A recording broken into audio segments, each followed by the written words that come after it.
Hi guys, আজি মই এটা ৰেচিপি ভিডিঅ' লৈ আহিছোঁ। ৰেচিপিটো হ'ল চিকেন, আৰু ইপিনে আলু পিঁয়াজ সকলো ৰেডি কৰিছোঁ, আৰু ইপিনে আদা ৰহুন পেষ্ট কৰিছোঁ। ইপিনে গৰম কেৰাহীত কাটি থোৱা পিঁয়াজখিনি দি মিনি, আৰু ইয়াতে দিছোঁ এইবাৰ আদা নহৰু পেষ্ট। অকণমান আদা নহৰুখিনি ভাজি ল'ম। ভাজি লোৱাৰ পিছতে ইয়াতে মাংসখিনি দি দিম। মাংসখিনি দি হোৱাৰ পিছত অকণমান লৰাই দিম।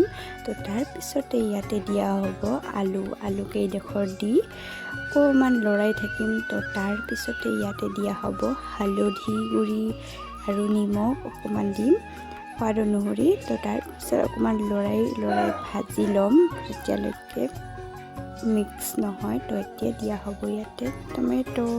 তো টমেটো দিলে ভাল লাগে আৰু কালাৰটো। তো সেইখিনি এতিয়া ভাজি ল'ম ধুনীয়াকৈ।